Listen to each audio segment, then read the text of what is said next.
Bien, amigos, viernes del ingeniero Cuello, Cristina y Carlos. Sí, señor. Quisiéramos darle paso, pero antes de tratar de los temas que le guardamos a José, quisiera hacer los comentarios del lugar. Solamente dejamos los comentarios para mañana y el domingo, pero quería mencionar algunas cosas que José puede aportar o llevárselo y ser tema en los próximos programas. Por ejemplo, decíamos que Héctor Valdés es el decano de los gobernadores del Banco Central, porque es el que tiene más tiempo en el cargo. Pues ayer hizo gala de esa condición y en una reunión de los gobernadores de países de América Latina dio consejos. Sí, señor. Ahí está, contra los peligros que acechan las economías. Así que nos sentimos muy bien porque... Héctor probablemente... Perdóname. Héctor probablemente decano de los gobernadores del mundo. Sí, del mundo entero. Incluyendo el pero que Fondo fue en una Monetario. reunión ayer que hizo uso de eso. Aquí. No, yo no sé dónde fue la reunión. Bien. Por otra parte, y hablando de Banco Central, el Banco Central informa que los primeros 9 meses de este año la reducción fue de 555 millones. Las remesas bajaron. ¿Cómo? Bajaron las remesas 7% en 51 millones. Por otra parte, en el año 37, Trujillo fue acusado de haber cortado la vida de muchos haitianos. No, Trujillo 6 años. Trujillo mató muchísimos haitianos. 6 años más tarde, le decía a Carlos que, preocupado porque ya aquí habían haitianos cortando caña, envió este proyecto de ley que te traje para que lo veas. Ciudad Trujillo, 28 de agosto del 43, 6 años después del corte. Desde hace tiempo se viene comprobando que algunos elementos exóticos, de los que vienen al país por cierto tiempo para trabajar en empresas agrarias, practican clandestinamente los bailes orgiásticos denominados vudú o luá, los cuales son extraños absolutamente a las costumbres y a los gustos de todos los dominicanos sin excepción. Las disposiciones legales que actualmente pueden involucrarse para castigar a los autores de esas prácticas salvajes no son suficientemente severas, por lo cual se hace necesario dictar una ley en esa materia, por cuyo imperio esas prácticas se destierren completa y definitivamente. No solo porque lo reclaman las buenas costumbres de nuestro pueblo, sino por el peligro de que, no obstante, la repugnancia que los nacionales manifiestan por ellas se aclimatan favorecidos por la ignorancia y la superstición. Rafael L. Trujillo, presidente. José, ¿tú sabes por qué se produjo eso? Porque le dijeron a Trujillo que estaban brujeando en contra de él por la matanza. Y le cogió miedo al luá. No. No fue. En el 48 él se convirtió. ¿Cómo? En el 48 él vio el Señor. Se convirtió. Se hizo... ¿Encontró al Señor? Sí. Se hizo azucarero con Catarey y Anselmo Paulino, que fue el que concibió la idea. Y comenzó a usar los haitianos.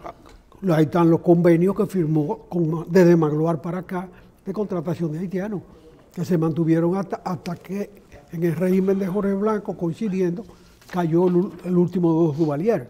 Ahí se desplomó el acuerdo. Entonces Trujillo entra a la industria azucarera por una sugerencia de Anselmo Paulino y no porque quizás quería, como se dice, competir con los americanos que le estaba yendo muy bien en el negocio.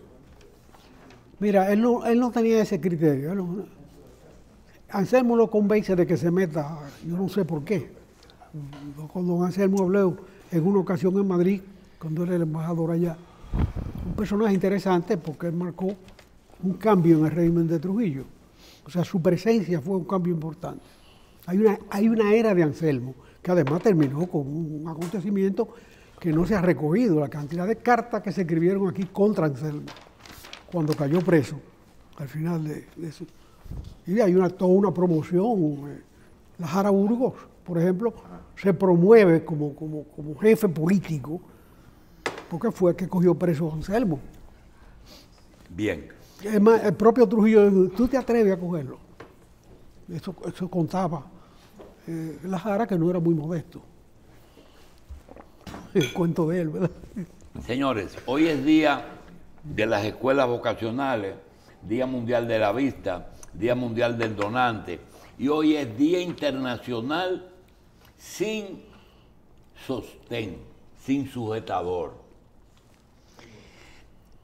Eso fue ayer, 13 de octubre, Día Internacional sin sostén, una conmemoración establecida en el 2011 con el objetivo de crear conciencia sobre el cáncer de mama. Tetas al aire, quiere decir. Sí. Bien.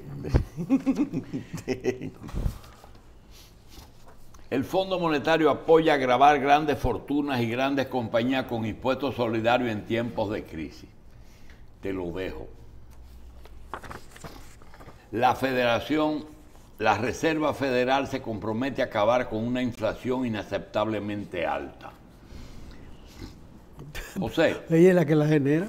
¿Eh? Ella es la que la alimenta, emitiendo papeletas. Ella es que la inventa. Sí, ella es que emite papeletas.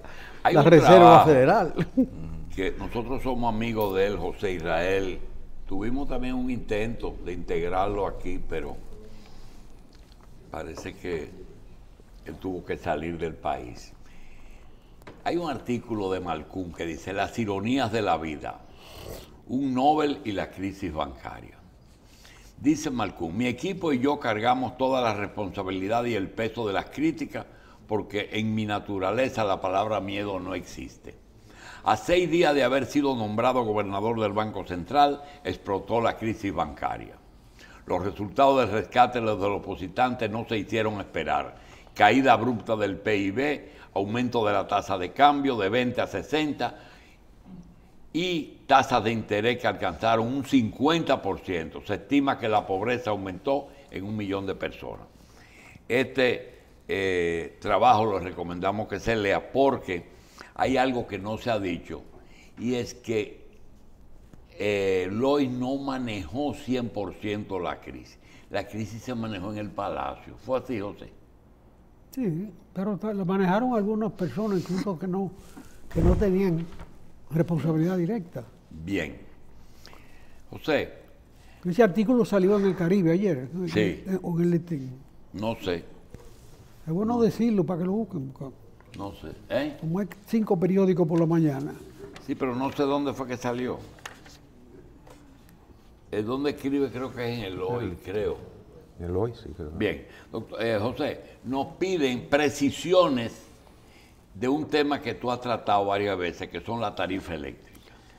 Realmente en el programa pasado yo afirmé categóricamente que la tarifa eléctrica para la clase media iba a variar y se iba a mantener por un año, porque se establece que un consumo muy alto, sobre 700 kilovatios, te condena a pagar un factor de potencia. Bernardo Castellano, que tiene más conocimiento de eso que yo, y que probablemente todos los que han pasado por ahí en los últimos tiempos, por posiciones no de opinión, sino de jerarquía eléctrica, me hace la aclaración en el sentido de que el consumo familiar, el consumo personal, no está agravado por el concepto de factor de potencia, que eso es para las empresas. Y yo admito que es así, realmente es así, pero resulta que la mayoría de la clase media dominicana vive ya en unas condiciones de vida colectiva, en apartamentos. Yo me pregunto si una planta eléctrica que es propiedad común de esos habitantes no tiene factor de potencia que condene por lo menos por el consumo a ese grupo. a 1 año de penalidad como consecuencia de que por un calor determinado, en momento de apagón, se consumió más de 700 kilovatios en un mes. El número 700 kilovatios se puso porque ese era, en el momento que se creó ese criterio, el tope del consumo de la clase media. ¿Y el uso de una planta eléctrica común impacta en la factura de No, energía? porque la planta eléctrica paga una factura propia. O sea, la administración de un condominio, y ahora hay gente que vive en condominio, por ejemplo, en el proyecto de Bisonó, en la plaza de Juan Bosch, allá en el este de la ciudad, o en el complejo que ellos mismos hicieron en la carretera Duarte, que lleva el nombre de un amigo mío, un arquitecto muy importante, Pablo Mella.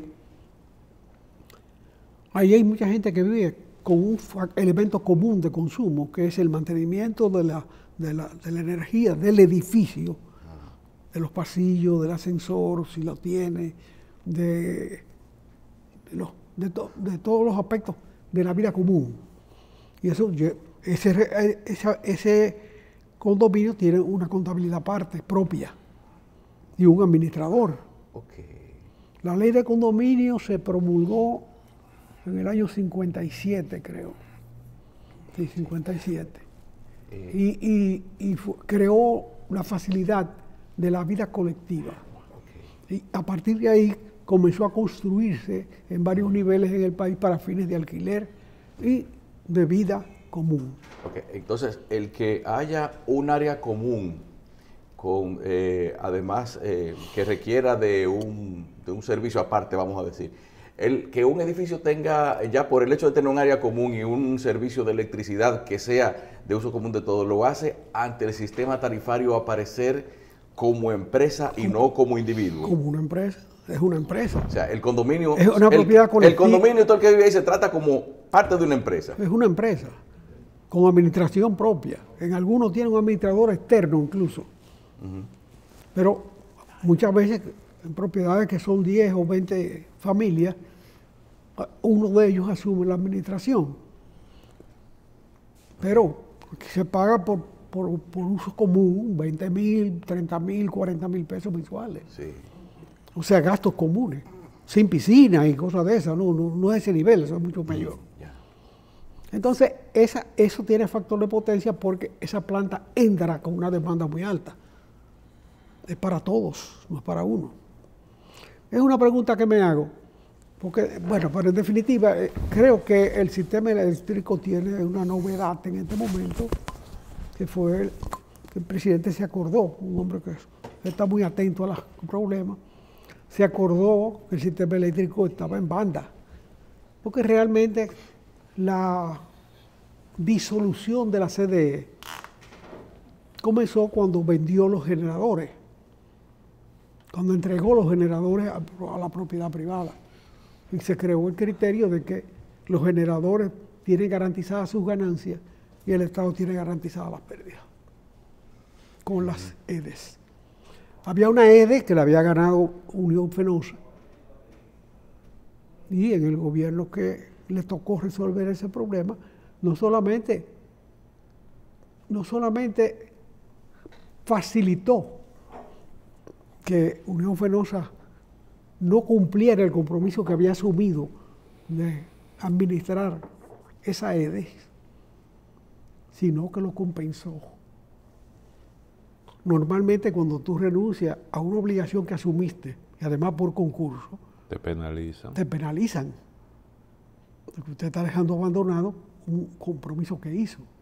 Pero en este caso se compensó a Unión Fenosa. Y el Estado tiene las 3 sedes, que son una carga terrible, que además no hacen lo que tiene. Hay uno que salió el otro día. No, tiene otras cosas. Por ejemplo, la administración de Punta Catalina está en un llamado fideicomiso que nadie sabe cuándo se constituyó ni quiere que lo constituyen. Y tiene un gerente general muy capaz, un hombre muy trabajador y personalmente honesto, ¿cómo se llama? Celso Marrancini. Pero, ¿cómo es posible que Punta Catalina, que tiene una cantidad de deficiencias enormes y que no ha sido recibida todavía por el Estado Dominicano, done 10 millones de pesos para damnificados? Eso fue esta semana. ¿No se dan cuenta que eso es ridículo? Y que además viola la ley. Los ingresos del Estado van al Estado. Usted entrega 10 millones de pesos a damnificados. Usted está reduciendo las ganancias de Punta Catalina, que se estiman en 250, 300 millones de dólares al año. Usted la está mermando. Y eso usted tiene que entregarlo al Estado porque lo dice la ley. Eso es el Estado. El dueño de eso es el Estado. El que puso el dinero fue el Estado. El que hizo los compromisos financieros fue el Estado. Usted como administrador no puede gastar dinero en damnificado, por dolorosa que sea la situación. El Estado tiene la capacidad de administrar el dinero de las donaciones. Porque tiene un fondo para eso. Dicen que Punta Catalina está generando ganancias de alrededor de 180 millones de dólares al año. ¿Esos recursos en qué se deben utilizar? Óyeme, las ganancias de una compañía normalmente se usan para la expansión de la compañía o para los dividendos de los accionistas. En este caso no hay un accionista, además del Estado. Ni siquiera se ha recibido la obra. ¿Cómo? 10 millones para damnificados. Eso no es necesario. El presidente Abinader, ingeniero, designó recientemente a la vicepresidenta como jefa del gabinete eléctrico. Sí, bueno, hay muchas especulaciones en ese sentido. ¿Qué pudiera explicar esa decisión? Bueno, en primer lugar es un reconocimiento al éxito que tuvo en el manejo de la pandemia. Como consecuencia de una crisis con el ministro primero que se nombró de salud. Y hubo que desplazarlo en momentos de la plena crisis. El presidente movió esa ficha y fue muy oportuno porque su capacidad administrativa evidentemente funcionó. Y la pandemia se manejó mejor que en China. En la realidad, porque en China todavía están cerrando pueblos, cerrando provincias. Una provincia de China debe ser toda América Latina junta. Sí, todo es mucho. Sí. Entonces, los chinos son por mucho siempre. El asunto es que ella tiene méritos y tiene capacidad de mando, evidentemente, un ejercicio profesional que la acredita. Además lo hace con cierta grandeza que no humilla. Bien, era necesario buscar una coordinación del aparato eléctrico, porque está disperso. El que maneja las empresas hidroeléctricas, por ejemplo, esas empresas deben generar para el Estado unos 150 millones de dólares al año. Él está haciendo caminos vecinales. Señor, usted lo que tiene que limpiar los fosos de la presa. Si usted quiere gastar el dinero del ingreso, que no sea en la función de producir energía, produzca energía a futuro. Las presas se van llenando de sedimentos y más cuando se talan los bosques. Y aquí se talan los bosques, se llenan de sedimentos y no se limpian los pozos de las presas. Entonces, usted puede mantener el nivel de ingresos y hacerlo crecer, que es su trabajo, y no hacer caminos vecinales. Ahora, si usted hace un camino para llegar a la cola de la presa, a fines de limpiar o recoger, sobre todo en tiempos de sequía, el máximo de material inerte que se haya acumulado ahí sin necesidad de meterse en el agua, bueno, hágalo. Y ese camino puede servir para todo el mundo. Eso es así. Pero, ¿qué hace haciendo campaña? Él quiere ser senador ¿de dónde? De San Cristóbal. Él tiene derecho a querer ser senador, pero no puede utilizar el cargo para esos fines. ¿Cuándo vamos a aprender que esas son delicadezas que hay que tener? Que no se pueden confundir la función. De manera que ahí cada uno hace lo que le da la gana. Esa es la realidad, bien o mal. que se destruyó la Corporación Dominicana de Electricidad. Se trasladó para allá una parte de la nueva estructura. ¿Dónde están los bienes de esa entidad? ¿Quién coordina todas esas funciones? Bueno, se dijo originalmente que era una dependencia del Ministerio de Minas y Energía. Pero don Antonio Almonte, que tiene un mérito suficiente para ser ese ministro, realmente no ha asumido esas funciones. Con el ejercicio del ministerio basta, pero administrar la tutela del sistema eléctrico en su conjunto me parece que es desmedido para un ministro. Ahora, originalmente se nombró coordinador de ese sistema al ministro de la Presidencia, que era Macarrulla. Y Macarrulla, por razones que son públicas, se retiró del cargo sin que el que lo sustituyera en esas funciones, porque no se le dieron. Y se quedó en banda el asunto. Ahora el presidente movió esa ficha en esta semana y eso me parece que abre un camino de coordinación, por lo menos de voluntades. Pero eso de que las sedes cada vez pierdan más dinero, me parece que no puede seguir siendo.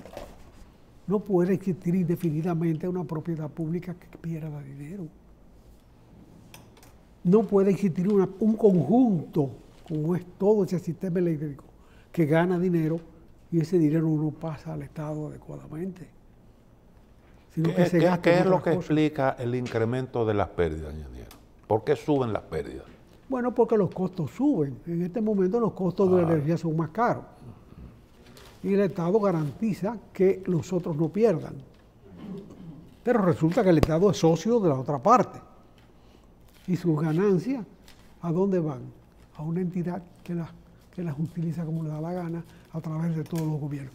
No estoy diciendo que este gobierno lo haya hecho porque no sé cómo se está administrando eso.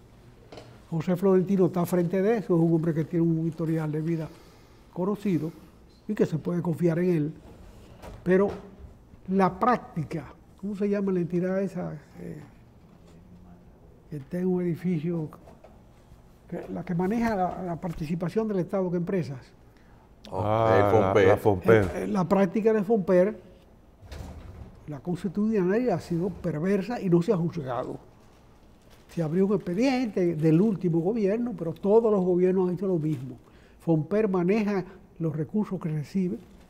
Por ejemplo, en Eje Jaina, para decir un caso, en la que tiene las plantas de carbón, las plantas de gas natural, no, de carbón, que eran de Jaina, el Estado tiene un 73%, porque originalmente se fue con el 50%, pero con la crisis bancaria hubo confiscaciones a participantes y elevó su presencia.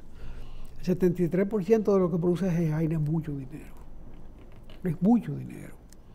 Yo no sé a cuánto puede ascender. Esas contabilidades están ocultas. Pero esto es mucho dinero. Eso va a FOMPER. ¿En qué gasta FOMPER hasta ahora que se conoce? En cancha de basquetbol, en ayuda para ciegos, en asistencia a políticos que tienen aspiraciones, que hacen labor social para fines de sus aspiraciones políticas, que son legítimas, pero eso no puede salir de allí. Es un dinero que debe ir al Estado para seguir creciendo la economía del país. El dinero que sale de una empresa privada o pública debe usarse adecuadamente. Si un empresario privado coge el dinero que se produce en una empresa y se lo gasta en fiesta, esa empresa va al caos y al abandono.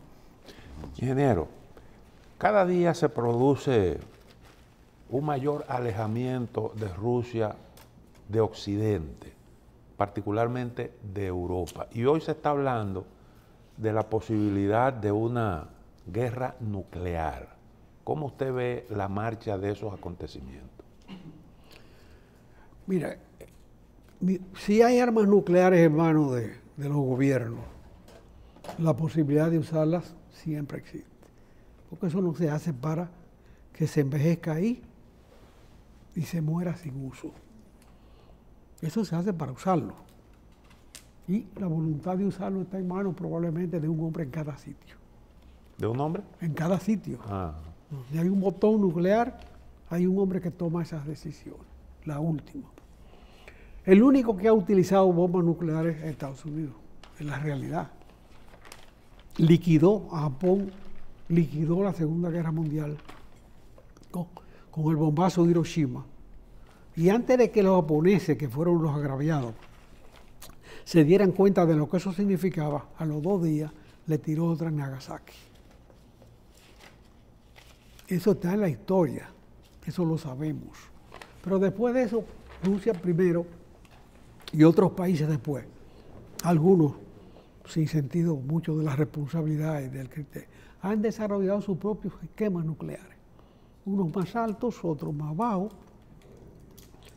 pero muchos han desarrollado capacidades energéticas utilizando el concepto del núcleo y su decomposición para fines energéticos, fines pacíficos.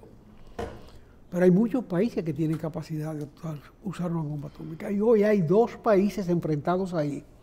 Estados Unidos, que ya la usó, y Rusia, que la hizo. Debo aclarar que las bombas de Hiroshima y Nagasaki no iban contra Japón. Le pusieron punto final a aquello, pero le dijeron a los rusos que no podían llegar a París. Porque a la velocidad que ellos iban, ya habían cruzado la frontera con Alemania, podían llegar a París. Y los rusos se detienen en Alemania precisamente porque la bomba cayó allá, porque le podía caer a ellos. Y no podían soportarla después de 18 millones de muertos. Hay que descansar un rato, ¿verdad? Entonces, bueno, descansaron muchos años y ahora se metieron en otro sitio. Pero esta guerra no es la guerra mundial. Esta guerra no es la respuesta a una Alemania agresiva. Esta es una guerra por el derecho a la libertad de ese pueblo ucraniano, que se puede simular en muchas cosas, pero realmente el desmantelamiento. Tengo una cita por aquí brillante, se la traje para leerla, porque no se puede hablar, de un historiador ruso que es profesor de la Universidad de Yale, que escribe Paul Muskovich, catedrático de Historia de la Universidad de Yale, probablemente la mejor, o si no una de las mejores universidades del mundo, en Estados Unidos. Él describe la disolución de la URSS con un enfoque de los intereses específicos de cada grupo o de cada uno de sus componentes. Así, en el momento de las primeras elecciones en la URSS, antes de su desplome, él dice: Ucrania, aún bajo el poder del jefe del partido y la República de Asia Central, en las últimas elecciones, las que llevaron a Putin al poder, votaron a diputados. ¿Putin o a Yeltsin? Ayer, sí. Votaron a diputados conservadores contrarios a las reformas, al proceso de reforma que vivía Rusia. Las repúblicas bálticas, barridas por una ola de nacionalismo, estaban más interesadas en su separación que en la reforma. Y las repúblicas transcaucásicas andaban centradas en sus propias querellas. Eso es exactamente, es una descripción más brillante que yo he visto de esos intereses que mueven toda esa situación. En el caso de Ucrania, al cabo del tiempo, logró un líder que le dijo: no, este país se le reconoció su autonomía, ¿cómo me lo van a quitar pedazos? Le quitaron un pedazo, le quitaron a Crimea, pero cuando quisieron avanzar más, ahí ellos tuvieron su derecho a defender su país. Creo que es válido. Es un país de una historia muy larga, pero de una historia muy larga pegado a Rusia también. Es una nación con sus propias características. Quizá la nación de la URSS, más conformada, con más criterio. Bueno, en algún momento decían los alemanes que el servicio doméstico de Alemania venía de Ucrania. Bueno, de aquí fue mucho servicio doméstico a Estados Unidos, pero hoy esa presencia dominicana significa el equilibrio de la balanza comercial con Estados Unidos. Compensa el déficit comercial, 9 mil millones de dólares. De manera que hoy hay eminentes médicos en Estados Unidos, hoy hay decenas de peloteros millonarios en Estados Unidos. O sea, La inmigración comienza por abajo, probablemente. Rusia tenía sus inquietudes con respecto al tema de la seguridad. Dicen que manejó mal porque produjo la invasión de Ucrania. ¿Qué alternativa tenía Rusia? ¿Cómo debió manejar esa situación? Porque dijo Brzezinski en una oportunidad que Rusia con Ucrania es un imperio, sin Ucrania es un país normal. Lo que está subrayando la importancia... Crimea. Sin Crimea es un país normal, con Crimea es una potencia. Entonces, eso subraya la importancia que tiene esa zona para Rusia. Mira, ¿Qué le suma? Mira, yo no dudo de que Crimea tenga un valor estratégico de cara a Europa, porque es una particularidad de Rusia que toca el Mediterráneo. Ahora bien, Crimea tradicionalmente ha sido un sitio de descanso y de vacaciones. Ahí está Yalta, por ejemplo, se hizo la conferencia de Yalta, es un palacio de los monarcas rusos. Ahí viven los más ricos de Rusia, de todas las edades de Rusia.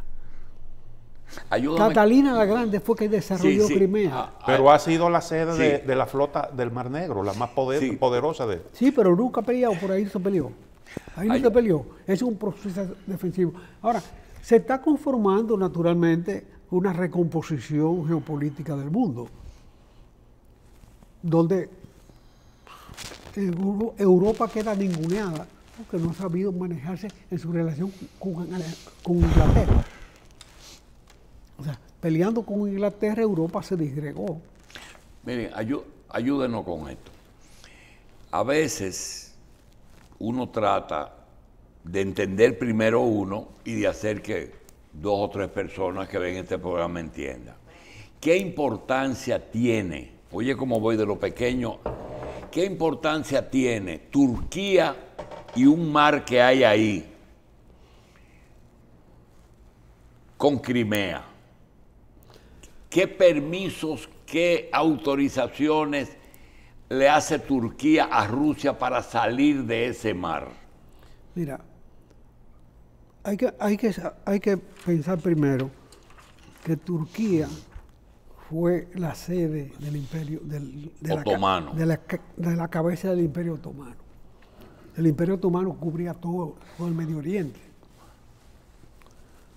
Tanto que a los descendientes de los inmigrantes de la disolución del imperio otomano, aquí se le dice turcos, no árabes, o árabes, pero le dicen turcos, porque vinieron con pasaporte de Turquía. Los otros países ni siquiera emitían pasaporte. De manera que la historia tiene un peso grande en eso. Sí, pero todavía eso prevalece, es lo importante. Se mantiene como algo siquiera espiritual. Pero realmente, ya después de la destrucción del Imperio Otomano, Turquía tuvo un presidente, un líder que nada más lo recordaba Balaguer. ¿Es Turquía indispensable para la salida de lo que se produce en Ucrania hacia el Mediterráneo? Bueno, es una de las salidas. Muy bien. Es una de las salidas. Ucrania es vital Crimea es vital para Ucrania o para Rusia. ¿Vital para quién? Me parece que toda salida marítima que haya por ahí es útil para que la tiren en la mano. Bien. Puede ser útil para que la tiren en la mano. Pero no me vengan a decir que Crimea es el factor de la guerra. Y lo que está diciendo Cristino es que Rusia con y sin Crimea no es lo mismo. No, no es lo mismo. Dice que lo convierte en una potencia. Tampoco. Eso dijo Zbigniew Brzezinski, Sí. que es un gran estratega al servicio de Estados Unidos. Sí, sí. Pero tanto como reclasificarla, es decir, Espérate. un país normal, pero es una superpotencia con Porque desde esa zona es que Rusia siempre ha proyectado poder hacia todo Bien. el Mediterráneo, Hacia el mar el de Med- Azov. pero es que Rusia está mirando hacia China en este momento. Rusia misma se ha colocado a la cola de China. Esa es la realidad. Ese conflicto chino-soviético que dividió las ¿China izquierdas se ha del colocado mundo, en la cola o realmente fue China con su desarrollo que dejó en la cola a Rusia? ambas penas a la vez. Las dos cosas concurren. Turquía, doctor, tiene el control del acceso a esa zona Sí. desde hace muchísimo tiempo, mediante un tratado internacional. Bueno, desde el Imperio Otomano. Porque hay efectos históricos que duran Sí, pero y se mantienen. Lo cierto es que Turquía tuvo un renacimiento con Atatürk, pero luego eso no se mantuvo y va palideciendo. Pero los actuales incumbentes del mando están tratando de, en un momento de recomposición de los poderes, tener más fuerza. Ok, otro tema. Y nos salimos de la agenda de hoy, pero no importa. Otro tema. ¿Por qué está resultando un obstáculo de entendimiento de la población en general, yo creo que la mayoría, de empezar a juzgar posiciones locales del problema ruso-ucraniano? Por ejemplo, decir, ¿por qué los que eran prorrusos cuando la Guerra Fría no siguen con Putin? Bueno, porque Putin ya no es comunista ni tiene nada que ver con eso. Es decir, ¿cómo uno convence en estos análisis de que ese es un tema que ya es totalmente diferente? Putin, Rusia, Europa, Ucrania, que ya eso es otra cosa, es decir, ponerle un suero. Pero, ¿qué importancia tiene convencer a posesos de la verdad de un criterio que ellos no comparten? Bueno, porque esos posesos de la verdad a veces tienen poder de comunicación, inyectan dudas y resulta que hay confusión. Aquí hay una confusión. No, yo aspiro a conversar con los que tengan el cerebro abierto. Los que cerraron el cerebro, a mí no me interesan. Ellos se quitaron la cabeza y la pusieron en un tramo. Sencillamente, si usted tiene su cabeza puesta, piense. Ahora, si usted se quitó la cabeza, usted renunció a eso.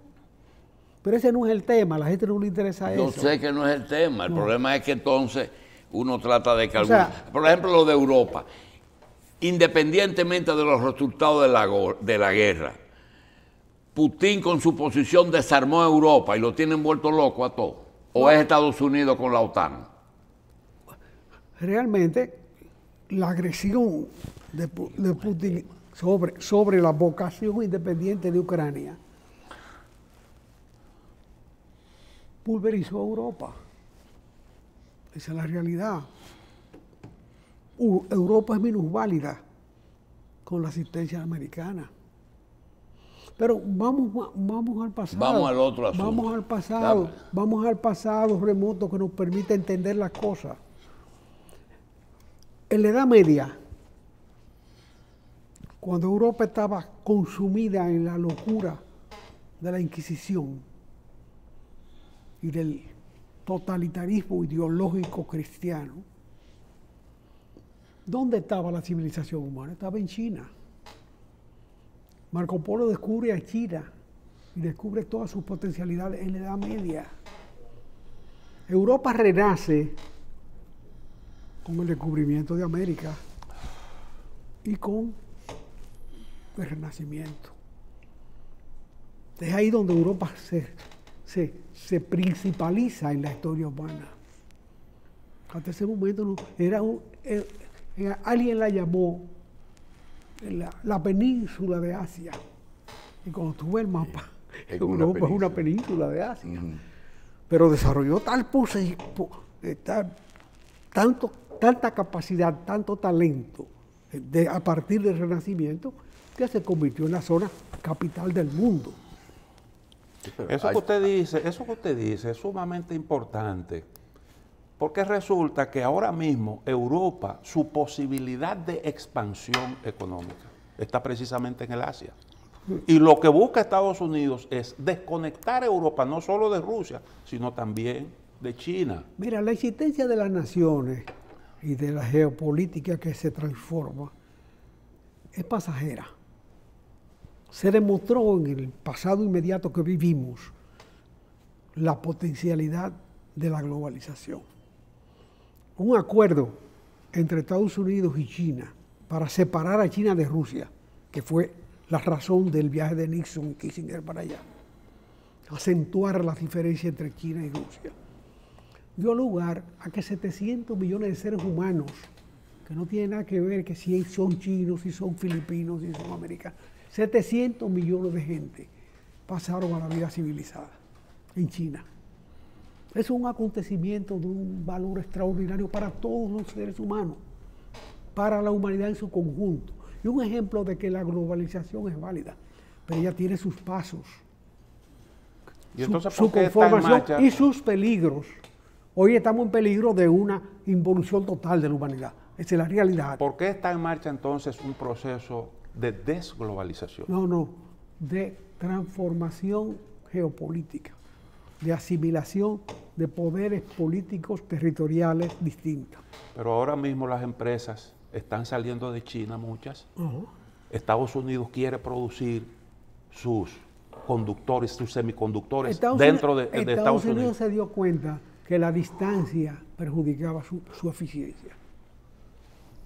Fíjate que el primer efecto de esta descomposición se produce en los barcos. La cadena de suministro. La cadena de suministro se puso lejos. Y esa es una oportunidad para nosotros. Claro. Que hoy veo en el periódico algo muy auspicioso. Noruega se recuerda que existimos. ¿Y se recuerda alrededor de qué? De que somos un punto geográfico valioso. De que ellos tienen que tener algo aquí. Una potencia marítima. Para llegar a Estados Unidos. Sí. Noruega es uno de los pocos países del mundo que no vive de sus recaudaciones anuales, sino del rendimiento de sus inversiones. Es un Estado propietario de capital, manejado adecuadamente, que ese fondo patrimonial del Estado garantiza su bienestar. Está haciendo un negocio fabuloso ahora en el marco de esta crisis. Pero da para todo. Ingeniero, ¿qué está pasando en China? Hay un malestar en la economía china. ¿Qué es lo que explica eso? Mira, hay un malestar político además, porque en estos días se va a reelegir, pero no por unanimidad en esta ocasión. Y la unanimidad ha sido una de las características del poder chino, ancestral, no solamente en el mundo comunista, sino de siempre. Cuando no eran los mandarines y los monarcas, eran los secretarios generales. En la Unión Soviética también existió eso. Pero claro, yo nunca vi a nadie opinando en contra. No, porque es que eso no se cura. En el Parlamento. Nadie nunca votaba en contra de nada. Eso se transfiere, pero no se cura. Curarse las costumbres, los hábitos políticos es muy difícil. Sí. En Estados Unidos hay una cierta decomposición de los criterios, de los valores políticos. Porque eso de que Bush haya sido presidente y aspire a volver a ser presidente, no es uso y costumbre de la democracia americana. Sí. Aunque ya criterios por ejemplo, de dinastía, ya los Kennedy lo intentaron, los mataron a los dos y se acabó la fiesta. Pero ¿por qué mataron a los Kennedy? Nadie lo sabe. Libros enteros se han escrito y nadie sabe por qué mataron a los Kennedy, los dos. Y hasta un accidente tuvo otro. Que cuando son gente posiblemente importante, 3 fueron. Exactamente. Sí. Por lo menos ese tercero lo anularon. Se perdió en el espacio. Pero los Clinton intentaron también mantenerse como... Y no hablemos de los Bush, que se llegaron a tener 2 presidentes. Uno con mérito suficiente y el otro... Y hubo un tercero que quiso ser. Con una muleta llamada Halliburton. Sí. Dick Cheney. Bueno, El tema de China, ingeniero. El tema de China y bueno, la crisis. mira, China tiene, aparte de este momento político, que yo creo que se va a resolver con la reelección del actual jefe de Xi Jinping. Xi Jinping. Bueno, Xi Jinping, sí. usted sabe los números rusos, los números chinos, el alfabeto ruso. A fuerza de bregar con eso, ingeniero, algo se le pega a uno. De convivir con eso. Bueno, mira, en China concurren una serie de cosas que descomponen el aparato. La BBC identificó 5 elementos, y aquí los tengo más sintéticos. La política de cero COVID es como un mantra, una lona que cubre la política pandémica, sobre la pandemia de China. Es cierto que nació allá y hoy está concentrada allá. De manera que ellos tienen que tener cuidado, porque el nivel y los resultados no han sido iguales a otros países que lograron manejar la pandemia de otra manera. Bien, pero aquello es un mundo, con su propio lenguaje. Pero hace mucho daño en la estructura económica china. Cuando cierran ciudades enteras, una ciudad de China, cualquier ciudad de China de cuarta categoría, un Yamasá de China tiene 17 millones de gente. O sea, esa es la realidad. Y 8 millones, y 5 millones. Ahí no se habla de millones. El Estado ha sido, además, lento en el manejo de los recursos. Ha tenido asignaciones de recursos que no se han utilizado. En eso hay que ser no solamente preciso en la selección, sino además ágil en la colocación. Tú no haces nada con comenzar a desarrollar un proyecto, a construir en 15 años o en 10 años, cuando tiene una urgencia de dinamizar la economía. Y eso los chinos lo han manejado mal, realmente. Tienen unas reservas enormes de dinero y asignaciones que le permiten el uso por el Poder Ejecutivo y sencillamente no lo han hecho a la velocidad necesaria de la crisis. Estas son las que identifica el sedazo de la BBC, que es un sedazo muy calificado. El sector inmobiliario antes de la pandemia ya estaba en crisis. China tiene un sector inmobiliario muy eficiente hasta ahora, que ha permitido construir grandes ciudades y grandes espacios de habitación. Pero ya hay cesación de pagos en muchas de esas obligaciones que normalmente son a 20 años. Hay mucha gente que ya no paga. Hay muchos apartamentos que ya no se venden y se están llenando de lo que los españoles llaman ocupas. Gente que se mete a vivir ahí porque nadie vive ahí y yo me encontré esto. Entonces todo eso es una descomposición del ritmo de vida chino. El cambio climático que ha descompuesto la actividad económica de todos los países del mundo. Y además, ya como la quinta situación, pero que es un efecto de todas las anteriores, es que los gigantes tecnológicos de China están retraídos. Sus ventas, la venta de Alibaba, por ejemplo, que es un indicador, como es en esta zona la venta de Amazon, las ventas que se tramitan a través de esas empresas, no necesariamente son producciones de ellos, sino distribuidores de productos a una escala mayor que los supermercados o que las grandes tiendas por departamento, y a nivel de zonas geográficas inmensas, están reduciendo sus actividades. Esos son los 5 síntomas. Pero hay otros síntomas. Estados Unidos, que es con muchos el mayor cliente de China, está acercando a su territorio el suministro. Ahí la República Dominicana tiene una oportunidad que debe manejarla adecuadamente, que Costa Rica ya la manejó adecuadamente, porque Costa Rica hace varios años que está suministrando electrónica a Estados Unidos y en este momento ese núcleo de producción se ha convertido en un gigante de producción o va camino a eso. La República Dominicana, que no ha tocado ese tema, que no ha tocado el tema de la electrónica, que para Corea fue un factor inmenso de expansión y de crecimiento, tanto que desplazó a Japón. La República Dominicana ha descuidado la formación profesional en ese sentido y la oportunidad geográfica que tenemos, que es la riqueza a desarrollar en este país. La oposición geográfica, que desde Noruega acaban de verlo, y está hoy en la prensa una noticia sumamente alentadora. Así sea para otras cosas que no sea producir inmediatamente. Pero un ojo de Noruega es un ojo que acierta.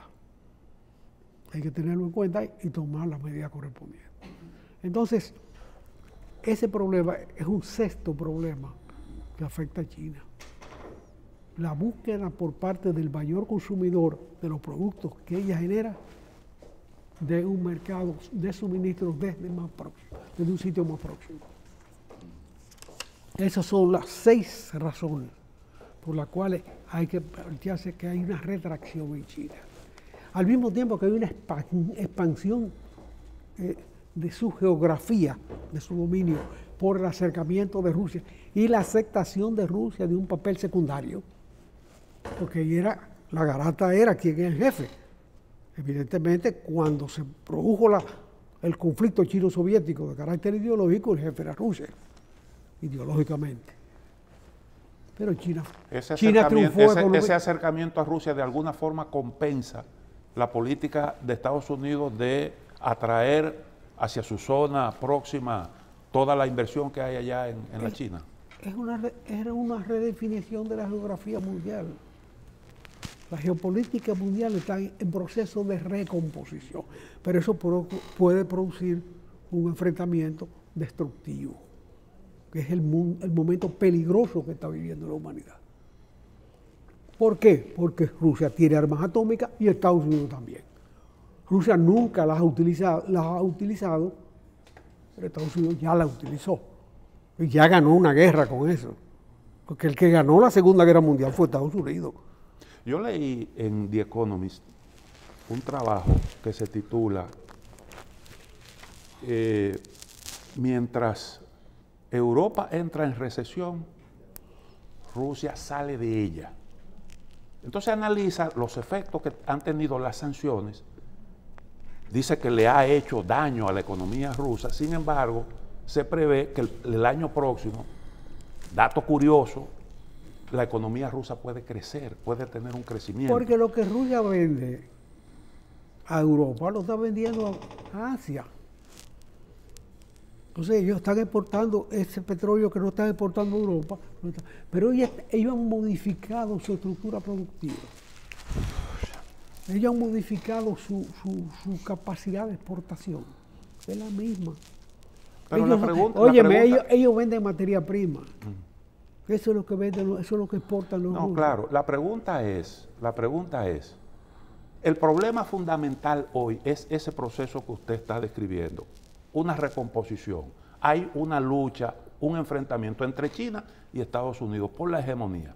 Ahora, este episodio que estamos viendo dentro de ese proceso, que es la guerra en Ucrania, ¿a quién es que va a beneficiar? Porque resulta que Europa entra en recesión, Estados Unidos entra en recesión. Lo que está ocurriendo en Europa, usted hacía referencia a eso, es realmente una debacle.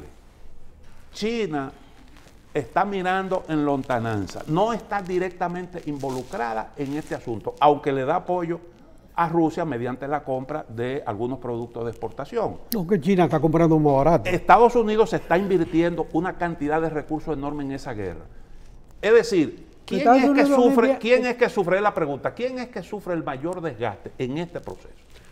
¿Con qué está pagando Estados Unidos su intervención allá? Con emisión monetaria, señor. De ahí la inflación. De ahí la inflación. La inflación se alimenta de papeleta.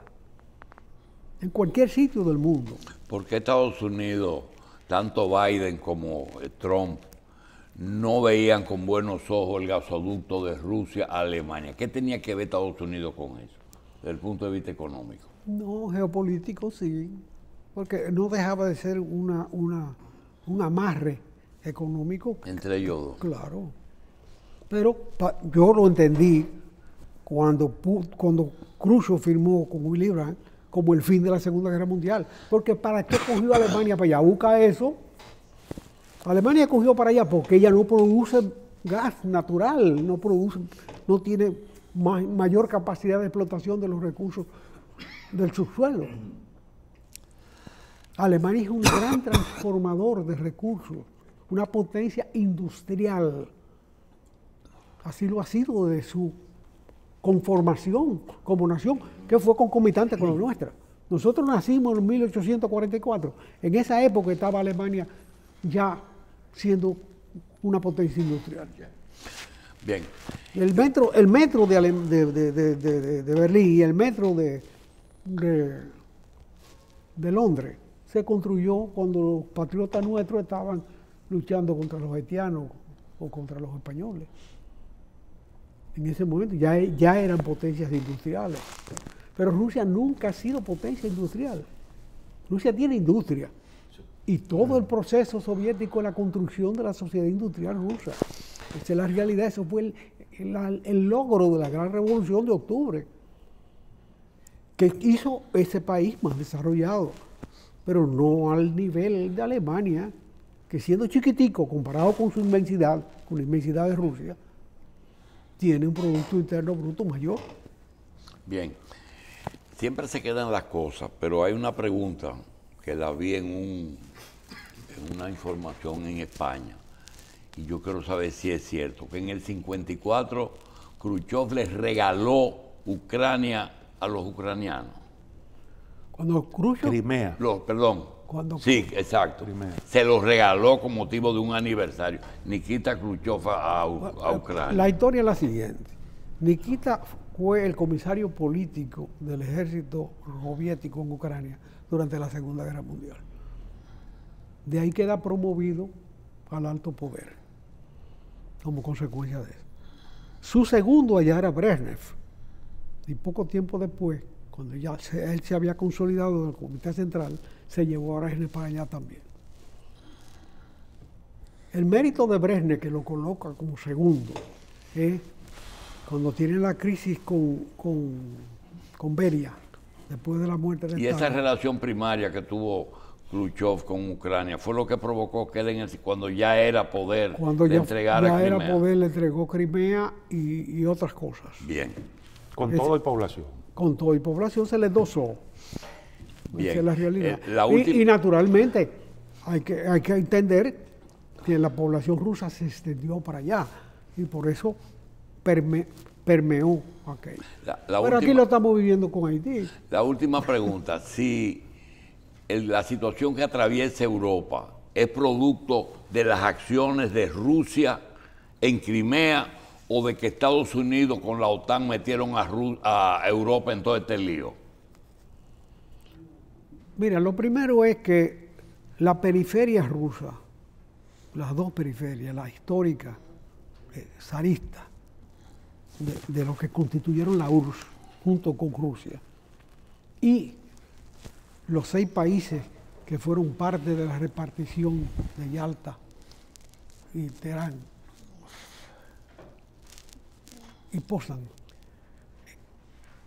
Esas dos periferias habían manifestado su vocación independentista antes, en el caso de la periferia nueva, bajo el poder de Khrushchev. Comenzaron los alzamientos en Berlín, los alzamientos en Hungría, y el más alto en Polonia, y el más alto fue el de Checoslovaquia en el 68, el último. De manera que esa vocación de independencia existía. En la reunión que se produjo en Minsk, en el 91 al final, donde se decidió disolver la URSS, lo que hicieron los rusos fue quitarse de arriba una serie de países que parasitaban sobre la economía de ellos. Porque tú no puedes añoñar la colonia. La colonia se explota. Por eso son colonias. Usted la usa para explotarla, pero no para añoñarla. Fíjate, cuando Napoleón recibe un elemento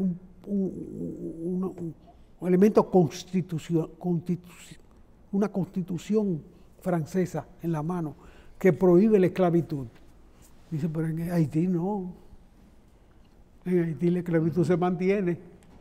Y manda a su cuñado y su hermana, a Leclerc, a manejar negocios. Era la colonia más rica de Francia y siguió siendo colonia. Y ahí es que los esclavos se levantan. Entonces ustedes quitan la esclavitud de allá, pero aquí no. Esa es la realidad. Bien. De manera que en el caso, y después Francia la tira en banda. Y además le cobra por retirarse. No, y cuando usted hablaba de Europa como península de Asia, que se enriquece, también sumándole a los elementos que usted dijo también, la riqueza obtenida de los descubrimientos, sumado también a la esclavitud y la colonización de África también, después posteriormente. Sí, pues eso fue posterior. Ahí es que Inglaterra, particularmente, sobre todo en el tráfico de seres humanos. Sí, por esa parte. Ingeniero, gracias. Seguimos todos los días. ¿Se acabó? Todos los días, no, los viernes. Todos los días, doctor, y los viernes también. Usted no viene, pero se menciona todos los días. Ajá. Gente llama, que hable de eso, que hable de eso. Bueno.